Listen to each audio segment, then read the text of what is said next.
आपके साथ हेमंत कुमार। आप देख रहे हैं बड़ी बहस। बड़ी बहस के सेगमेंट में आज हम बात करेंगे मध्य प्रदेश की समस्याओं घटनाओं को लेकर के चर्चा करेंगे। आज हम चर्चा करेंगे प्रदेश में 6ठी से लेकर के 8वीं कक्षा तक की फिर से कक्षाएं शुरू होने को लेकर के हैं। और दरअसल मध्य प्रदेश में कोरोना के चलते हुए लगभग 1.5 साल से स्कूल बंद चल रहे थे। अब सरकार ने 1.5 साल बाद 1 सितंबर से स्कूलों को फिर से शुरू कर दिया है। 6ठी से लेकर के 12वीं तक की कक्षाएं अब रोज लगेंगी। हालांकि 9वीं से 12वीं तक की कक्षाएं पहले से ही लगनी शुरू हो गई थी। आज से 6वीं से 8वीं तक की कक्षा के बच्चों को भी स्कूल में प्रवेश दिया जा रहा है और इसके लिए अभिभावकों का सहमति पत्र जरूरी है। सरकार ने फिलहाल 100% संख्या के साथ स्कूल चलाने की परमिशन नहीं दी है। केवल कक्षा में 50% बच्चे ही मौजूद रहेंगे और इसके कारण एक बच्चे को हफ्ते में सिर्फ 3 दिन ही स्कूल जाना होगा। इसी के साथ हर स्कूल के स्टाफ को वैक्सीन की कम से कम 1 डोज लगाना जरूरी है। सरकारी स्कूलों के सत्र शुरू होने के साथ ही टीचर्स को बुलाया जा रहा है और इसीलिए साफ सफाई जैसी परेशानी नहीं है। इसके साथ ही स्कूलों के गेट पर हैंड सैनिटाइजर और थर्मल स्क्रीनिंग की भी व्यवस्था की गई है और इसके बाद भी उन्हें क्लास रूम में सोशल डिस्टेंसिंग के साथ बिठाया गया है। प्राइवेट स्कूलों में भी सोशल डिस्टेंसिंग से बच्चों को बिठाने का इंतजाम किया गया है, लेकिन सवाल इस बात को लेकर के कि क्या आज जैसी व्यवस्था है क्या आगे भी इसी तरह की व्यवस्थाएं कायम रहेंगी। वहीं शहरों में अगर व्यवस्थाएं कायम रह भी गई तो क्या गांव में या दूर दराज के इलाकों में ये व्यवस्थाएं कायम रह पाएंगी और इसके लिए किसी खास तरह की अलग से मॉनिटरिंग की व्यवस्था क्या की गई है, क्योंकि कोरोना की तीसरी लहर की संभावनाओं को विशेषज्ञों ने अभी खारिज नहीं किया। और इन्हीं सब सवालों को लेकर के आज हम चर्चा करेंगे। इस चर्चा में हमारे साथ मेहमानों का एक पैनल है जिसका तारुफ मैं आपसे करवा दूं।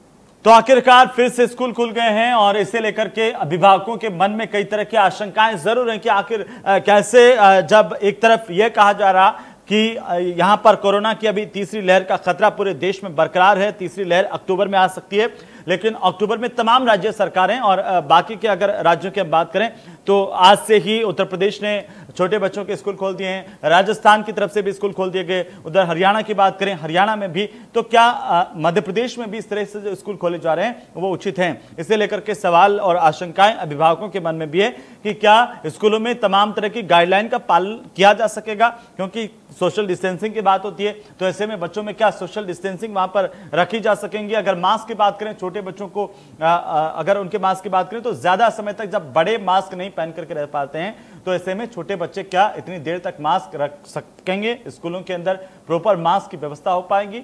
और बाकी जब बच्चे आएंगे उनके बीच में इस गाइडलाइन को पालन करवाना भी एक मुश्किल चुनौती की तरह है शिक्षा विभाग के सामने। क्या शिक्षा विभाग इस चुनौती से पार पा सकेगा?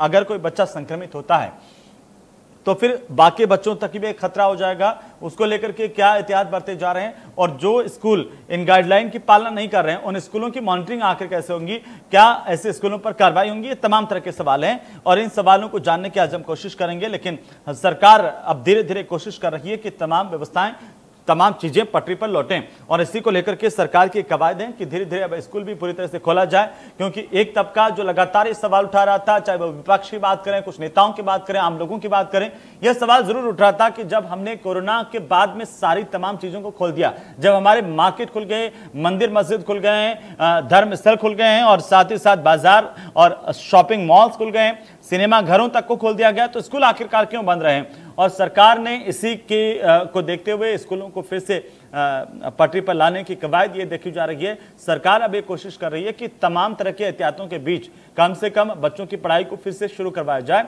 और इसी के तहत एक रौनक जो है वो कई दिनों से स्कूलों से गायब थी, वो रौनक वापस से लौटेंगी। हालांकि अभी अगर ये मध्य प्रदेश की हम बात करें तो यहाँ पर 50% क्षमता के साथ ही 6ठी से 12वीं की कक्षाएं चलेंगी, 6ठी क्लास से ही बुलाया गया। हालांकि अभी जो छोटे बच्चे हैं उनको लेकर के यहाँ पर सरकार की ओर से कोई फैसला नहीं हुआ है, लेकिन अभी की अगर हम बात करें तो 6ठी कक्षा से जो स्कूल हैं वो खुल जाएंगे, क्लासेस नियमित तौर पर लगेंगी।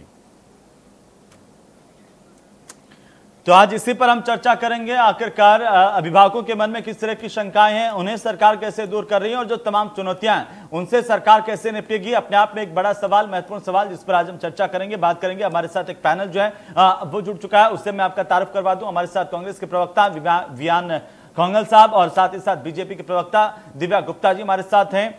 सामाजिक कार्यकर्ता मनीष जी भी हमारे साथ जुड़ चुके हैं। आज सभी का बहुत बहुत स्वागत है। और सबसे पहले वियान जी, हम आपसे शुरुआत करना चाहते हैं कि आप कैसे देख रहे हैं सरकार के इस निर्णय को, क्योंकि देखिए खोलना तो हमें था ही स्कूलों को, तमाम चीजें जो अब धीरे धीरे इतने दिनों तक देखिए बंद थी और हमारी प्राथमिकता में सबकी थी कि जब सब चीजें खुल गई हैं तो भाई स्कूल बंद क्यों हो। कैसे आप सरकार के इस निर्णय को इस वक्त देख पा रहे हैं? देखिए, जिस प्रकार से तेजी से तीसरी लहर की आशंकाएं हमारे सामने आ रही हैं और विश्व में उन देशों से यदि हम सबक लेते हैं जिन देशों के अंदर ऑलरेडी स्कूल खोलने की प्रक्रिया को आगे बढ़ाया है, जैसे उदाहरण के तौर पर अमेरिका की यदि हम बात करें, उन देशों में जिन देशों में स्कूल खोलने की प्रक्रिया को आगे बढ़ाया है वहां पर लगातार कोरोना के केसेस बच्चों में देखने के लिए आए हैं। और यदि मैं भारत की भी बात करूं तो करीब 57% बच्चों के अंदर ही जो है एंटीबॉडीज देखने को मिली हैं। इसका मतलब यह है कि लगभग 40% से ऊपर ऐसे बच्चे जिनके अंदर एंटीबॉडीज अभी फिलहाल डेवलप होती हुई नहीं दिखाई दी है। ये मैं आपको 6 साल से लेकर 13 साल तक के बच्चों की बात कर रहा हूँ। तो एंटीबॉडीज जिन बच्चों के अंदर देखने को, और इसमें 13 साल तक के बच्चों के स्कूल अभी नहीं खुले हैं। मैं आपको उदाहरण के तौर पे 9 से 13 साल की बात कर रहा हूँ, लेकिन उससे ऊपर के बच्चों में भी लगभग 60% बच्चों में ही एंटीबॉडीज देखने को मिली है। मैं आपको तथ्यात्मक फिगर बता रहा हूँ। इसके साथ ही अभी भी ये सुनिश्चित नहीं हुआ है कि स्कूल के स्टाफ में अभी कितने स्टाफ को जो है ऑलरेडी वैक्सीनेट किया गया है। स्टाफ के अलावा बच्चों की वैक्सीन की भी यदि हम बात करें तो कहीं ना कहीं हम लोग अभी इंतजार कर रहे हैं। कुछ कंपनीज जो अमेरिका और यूरोप की जो कंपनीज है, जैसे जायडस हो या अन्य प्रकार की कंपनीज हो, वो कंपनीज का क्लिनिकल ट्रायल अभी 3rd फेज में चल रहा है। तो 3rd फेज के क्लिनिकल ट्रायल चलने के बाद में जैसा कि स्वास्थ्य मंत्री ने, केंद्रीय स्वास्थ्य मंत्री जी ने भी इस बात को चिन्हित किया था कि अगले महीने से हम लोग प्रक्रिया स्टार्ट करेंगे, प्रोक्योरमेंट की प्रक्रिया चालू करेंगे कि जल्द से जल्द छोटे बच्चों के लिए जो है टीका मुहैया कराने का भारत सरकार प्रयास करेगी। तो हमारा ऐसा मानना है कि हमें अभी कुछ महीने इंतजार और करना चाहिए। इसमें एक्सपर्ट की भी राय जो है वो कांग्रेस पार्टी की राय एक्सपर्ट के साथ है। मैं बात करता हूं डॉक्टर मेदांता के चेयरमैन डॉक्टर त्रेहान की। डॉक्टर त्रेहान भी अभी फिलहाल कुछ दिन इंतजार करने की बात कर रहे हैं। दिल्ली के जो पीडियाट्रिक्स एसोसिएशन के जो चेयरमैन है डॉक्टर गुप्ता, अगर मैं उनको कोट करूं तो वे भी अभी यही कह रहे हैं कि फिलहाल हमारा जो मेडिकल इंफ्रास्ट्रक्चर है जी, बयान सब ठीक है। मनीष जी आप कैसे देख रहे हैं इसको एक सामाजिक कार्यकर्ता के तौर पर? और जैसे आपने सुना अभी बयान जी को, कांग्रेस पार्टी का पक्ष और विपक्ष की तरफ से देखिए ये सवाल तो है ही कि हमारे सामने एक चुनौती तो है अभी कोरोना तो गया नहीं है।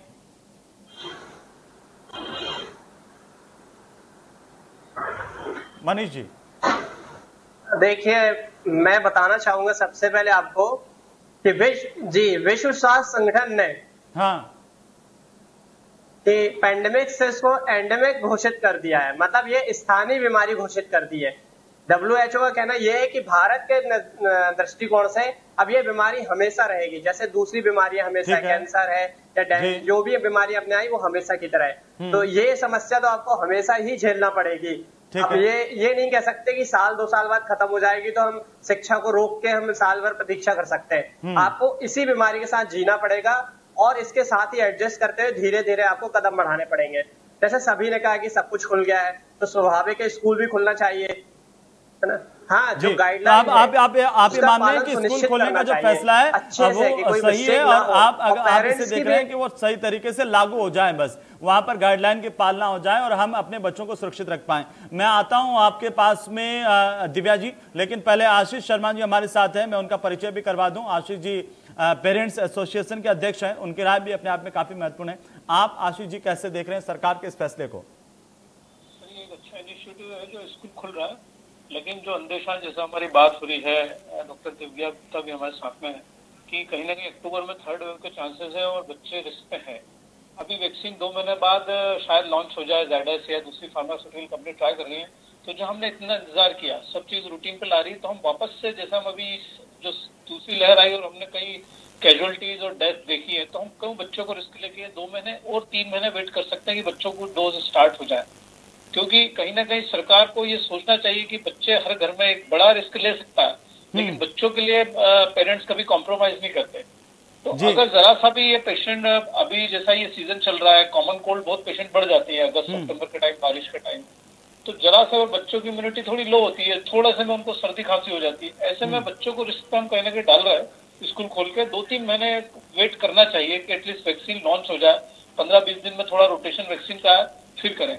दूसरी ओर सरकार का जो एक नियम है स्कूलों का कि सहमति पत्र पेरेंट्स से लिया जा रहा है, इट मीन्स वो पेरेंट्स की रिस्क है कि आप अपनी मर्जी से भेज रहे हो, भाई कल कुछ हो जाएगा बच्चे को तो हमारी जिम्मेदारी नहीं है। तो ये स्कूल की भी साइन होना चाहिए और गवर्नमेंट अथॉरिटीज की भी साइन होना चाहिए कि भाई ये म्यूचुअल रिस्क है कि आप भी बढ़ रहे हो, भेज रहे हो और हम भी भेज रहे हैं। ये तो कहीं ना कहीं वन वे है कि पेरेंट्स से साइन करवा लो और हम अपनी जिम्मेदारी से बच गए। बच्चे को या घर में उससे कोरोना स्प्रेड होता है तो हमारी जिम्मेदारी नहीं, आपने खुद भेजा था, हमने नहीं बुलाया था बच्चे को। तो ये कहीं ना कहीं ट्रिकी है। 2-3 महीने मुझे लगता है कि और थोड़ा हमें वेट करना चाहिए स्कूल के लिए स्पेशली। लेकिन कितना वेट किया जाए? देखिए, आप अभिभावक संघ का प्रतिनिधित्व तो करते हैं, लेकिन अभिभावकों को भी एक राय नहीं है इस मसले पर, आप तो ये जानते ही हैं। क्योंकि बहुत सारे अभिभावक इस बात के पक्ष में हैं कि स्कूल खोलने चाहिए, वो बच्चों को भेजने के लिए तैयार हैं। कुछ अभिभावक इस बात को भी कहते हैं कि भाई हम तो अपने बच्चों को स्कूल नहीं भेजेंगे, और जो नहीं भेज रहे हैं उनके लिए सरकार ने कह दिया अगर आप घर पे पढ़ाना चाहते हो, ऑनलाइन क्लासेस करवाना चाहते हो, आपकी मर्जी है, मत भेजिए, अपने घर पे रखिए। लेकिन उन पेरेंट्स का तो सोचिए, उन अभिभावकों का जो अभिभावक मजबूत होकर के कहते हैं कि भाई हम अपने बच्चे की पढ़ाई का लॉस नहीं देखना चाहते हैं, हम भेजेंगे। ये जो आप बोल रहे हैं बिल्कुल सही बात है, किसी भी विषय में एक मत नहीं होता है, इसीलिए शायद हमारा डिस्कस तो बहुत सारा अब किसकी बात माने आशीष जी? आपकी बात मान लें तो आधे वो पेरेंट्स नाराज हो जाएंगे, जिनकी बात नहीं मानी, जो अपने बच्चों को भेजना चाहते हैं। इसलिए सरकार ने तो साफ कर दिया कि भाई जो भेजना चाहता है वो भेज दो, जिनको नहीं भेजना, जिनको हो सकता है वो अपने पढ़ाई को लेकर के अवेयर नहीं है, जिनको चाहता है वो, जो लोग ये चाहते हैं कि भाई उनके बच्चे घर पर रहकर के ऑनलाइन कक्षाएं अच्छी तरह से कर सकते हैं, तो वो मैं वो नहीं बोल रहा हूँ कि स्कूल नहीं खुलना चाहिए। मैं ये बोल रहा हूँ कि जब एक वैक्सीन आने वाला है तो हम 2-2.5 महीने और वेट कर सकते हैं। हमने 1.5-2 साल वेट किया, आप ये करें 2-2.5 महीने अभी हम और इंतजार कर सकते थे, जब हमने इतना इंतजार किया। आशीष जी, ये भी अपने आप में आपकी बात सही है, इसका जवाब ले लेते हैं। हमारे साथ बीजेपी की प्रवक्ता हैं दिव्या जी। दिव्या जी, आपने सबकी बात सुनी है, विपक्ष का भी एक आरोप कि जब देखिए कोरोना की महामारी अभी गई नहीं है और इतनी सारी चुनौतियां कि हम अपने स्कूलों में कैसे पालन करवा पाएंगे। हम तो अभी बाहर कह रहे हैं कि भाई लोग पालन करें, लेकिन हम देखते हैं कितने लापरवाह लोग हैं, मुंह पर मास्क लगा करके बाहर कितने लोग मिल रहे हैं, बाजारों में आप देखेंगे तो हाल बुरा है। तो स्कूलों के अंदर तो एक चुनौती होगी बच्चों के सामने, और कैसे आप इसका जवाब देंगी?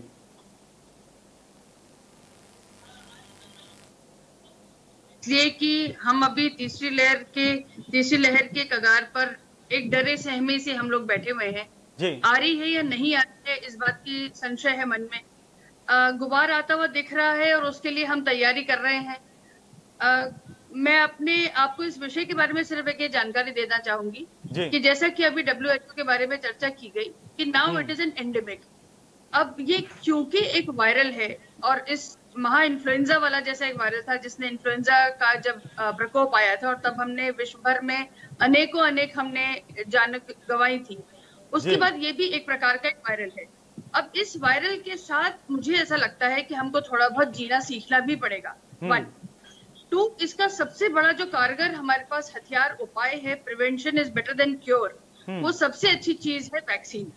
तो जब बड़े वैक्सीनेशन करवाते चले जाते हैं तो अमूमन उनकी छत्र छाया में जीने वाले जो बच्चे हैं उनको भी ऑटोमेटिक, जिसको हम क्लस्टर इम्यूनिटी या हर्ड इम्यूनिटी कहते हैं, उसके कारण बच्चों को भी इम्यूनिटी आ जाती है। 2, तीसरे जो 10 साल से कम के बच्चे होते हैं उनको जो वैक्सीनेशन शेड्यूल आजकल 5 से 6 साल तक का चल गया है, वो वैक्सीनेशन शेड्यूल से एंटीबॉडीज उनके शरीर में बनी हुई रहती है जो प्रोटेक्टेड रहती है। अब आपको मैं साइंटिफिकली सिर्फ ये बताना चाहूंगी कि अगर आपके शरीर में एक काउंट के हिसाब से अगर एक भी एंटीबॉडी है तो आपके पास प्रतिरोधक क्षमता है और आप उस बीमारी से लड़ाई लड़ सकते हैं। तो एक तो ये बात हो गई। दूसरी बात, आपने इस बात को लेकर कभी कल्पना नहीं करी कि साइकोलॉजिकल प्रेशर इन बच्चों पर पिछले 2 सालों से स्कूल नहीं जाने का इतना बड़ा हो गया है कि बच्चे अपने आप में घरों में, आप एक बच्चे की कल्पना करिए जो सिर्फ 4 दीवारी में रह रहा है, उस बच्चे को बाहर नहीं जाने दिया जा रहा, खेलने नहीं जाने दिया जा रहा, किसी से मिलने नहीं जाने दिया जा रहा। जी, ये तो सिर्फ बच्चों पर नहीं है, साइकोलॉजिकल इम्पैक्ट तो इन बच्चों के घर पर रहने से कई माता पिताओं में भी है। तो वो भी परेशान हो गए कि अब ये कितने दिन तक हम इनको यहाँ पर पूरे दिन भर संभाले हैं। कैद करके रखेंगे और किस तरह से बच्चे की ग्रोथ अफेक्ट होती है उस बारे में कोई चर्चा नहीं कर रहा है। Because that is a bigger pressure, उसको बहुत बड़ा प्रेशर माना जाना चाहिए।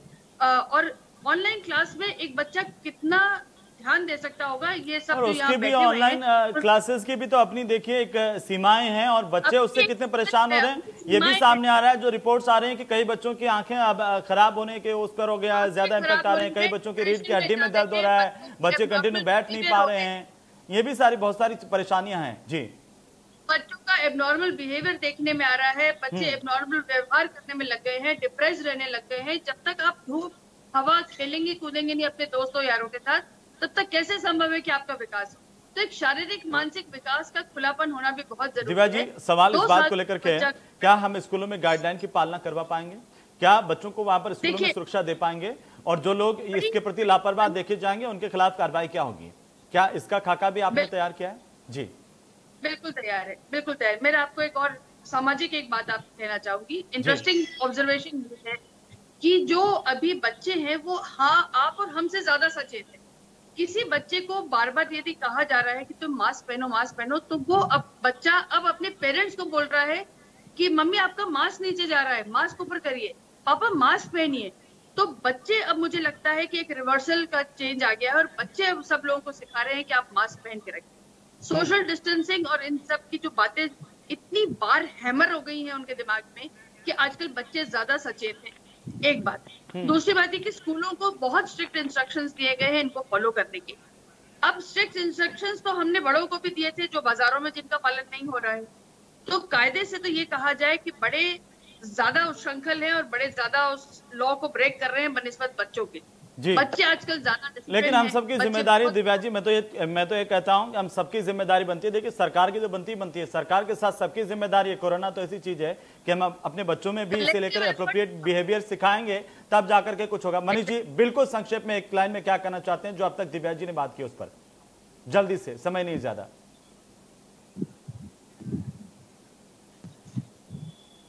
कहना चाहता हूँ जी, वो ये है कि क्या वैक्सीनेशन के बाद भी भले डबल डोज लग गए हैं, ठीक है, वो कोई भी साइंटिस्ट ने ये गारंटी ली कि उस व्यक्ति को कोरोना नहीं होगा, वो कोरोना नहीं फैलाएगा। बिल्कुल, ये अभी संक्रमण स्थिति जो है उससे हमें निपटना है। आशीष जी, बिल्कुल संक्षेप में एक कमेंट। आशीष जी, संक्षेप में एक कमेंट, ज्यादा लंबा नहीं सर प्लीज, अब ज्यादा आधे घंटे की डिबेट होती है उसमें टाइम नहीं होता। आशीष जी, जल्दी से संक्षेप में एक लाइन।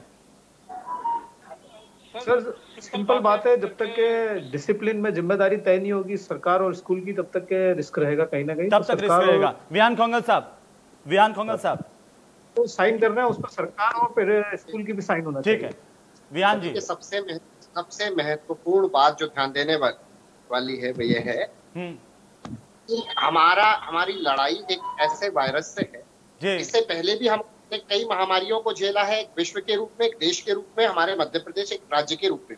लेकिन हमारी जो लड़ाई है वो एक ऐसे वायरस है जो म्यूटेट कर रहा है अपने आप में। ये तो सब हो गया ना सर, 2.5 साल में यही तो हो रहा है। अभी बच्चों पे बात कर लीजिए ना संक्षेप में, बिल्कुल संक्षेप में, समय नहीं है सर। अफ्रीका के रास्ते से C.1.2 जी, ये म्यूटेशन जो हो रहा है, ठीक है, और ये तो सब पे लागू होता है ना। फिर कांग्रेस शासित राज्यों में भी तो स्कूल खोले जा रहे हैं सर, पूरे देश के सारे प्रदेश इस बात को लेकर चिंतित थे। दिव्या जी, जल्दी से दिव्या जी, जल्दी, उसके बाद खत्म करेंगे। दिव्या जी, ठीक है।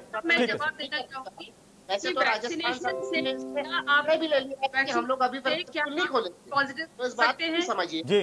इसको कांग्रेस और भाजपा हम लोग लड़ाई किस टाइप ऑफ वायरस, उस पर हमें ध्यान देने की आवश्यकता है। हमें बच्चों भाई अब शांत हो जाइए ना, विहान खोंगल, अब शांत हो जाइए यार, शांत हो जाइए। ये हमारा जी होना चाहिए।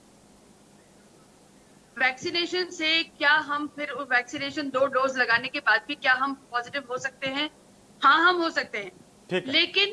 लेकिन सबसे महत्वपूर्ण बात है दिव्या जी, मैं माफी चाहता हूं, अब आगे नहीं ले जा पाऊंगा इस चर्चा को, समय नहीं बचा। सबसे महत्वपूर्ण बात है कि हम एहतियात बरतें, सबकी जिम्मेदारी बच्चों को भी सिखाएं, और स्कूलों में जिम्मेदारी की जो बात करें आशीष जी, वो तय होनी चाहिए। बहुत बहुत शुक्रिया आप सभी का हमारे साथ चर्चा में शामिल होने के लिए। कुल मिलाकर के सरकार ने निर्णय ले लिया है, तमाम राज्य अब यही कोशिश कर रहे हैं कि उनके स्कूल खोले जाएं, बच्चे स्कूल में आएं, लेकिन हम सबकी जिम्मेदारी यही है कि बच्चों को भी सिखाएं।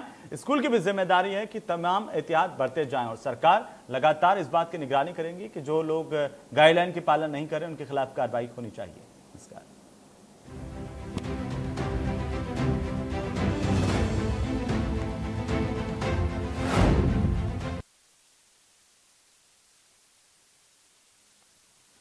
जय जोहार। छत्तीसगढ़ में हमने ज़रूरतमंद लोगों को न्याय दिलाने की जो पहल की है उसमें राजीव गांधी ग्रामीण भूमिहीन कृषि मजदूर न्याय योजना के